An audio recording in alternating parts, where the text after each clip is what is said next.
घने जंगल के बीचों बीच एक बड़ा पुराना बरगद का पेड़ था। उसी पेड़ की जड़ों के पास रहता था एक छोटा सा फुर्तीला गिलहरी का बच्चा चुनमुन। उसका स्वभाव हमेशा हंसने खेलने वाला था। पेड़ की टहनियों पर कूदना, सूखे मेवे इकट्ठा करना और जंगल के बाकी जानवरों को चिढ़ाकर हंसना उसकी आदत थी।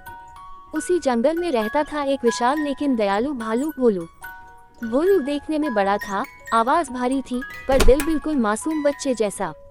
जंगल के ज्यादातर जानवर उससे थोड़ा डरते थे, इसलिए उससे दोस्ती करने वाला कोई नहीं था। भोलू हर रोज अकेले शहद ढूंढता, नदी से पानी पीता और लंबे पेड़ की छाया में बैठकर जंगल को देखता रहता। एक दिन चुनमुन खाना ढूंढते ढूंढते भोलू के बिल के पास आ गया।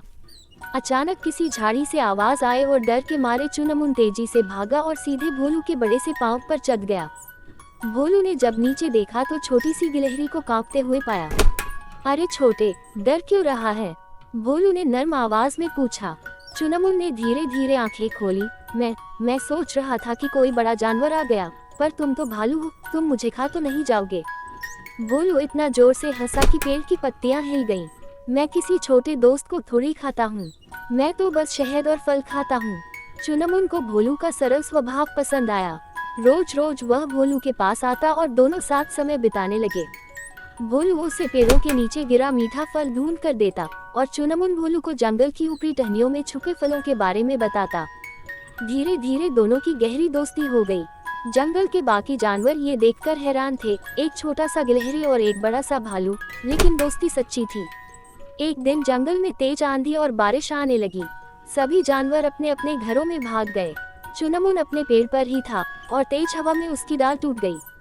वह सीधा जमीन पर गिर पड़ा और चोटिल हो गया।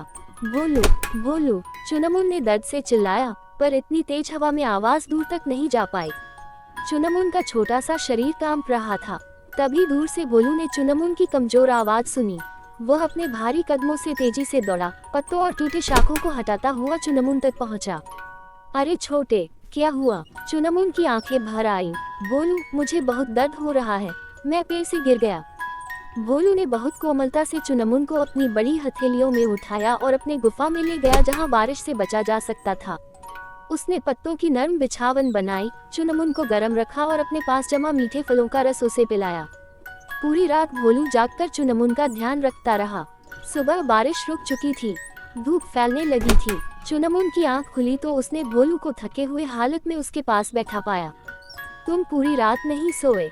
चुनमुन ने पूछा। भोलू मुस्कुराया। दोस्त मुसीबत में हो तो नींद कैसे? चुनमुन का मन पिघल गया। उसे समझ आया कि असली दोस्त वही होता है जो मुसीबत में आपके साथ खड़ा रहे।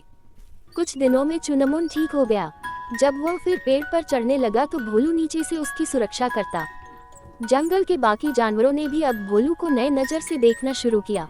धीरे धीरे भोलू और चुनमुन की दोस्ती पूरे जंगल के लिए एक मिसाल बन गई। सीख: सच्चा दोस्त वही होता है जो कठिन समय में साथ दे। दोस्ती आकार, रूप या ताकत नहीं देखती, दिल देखती है।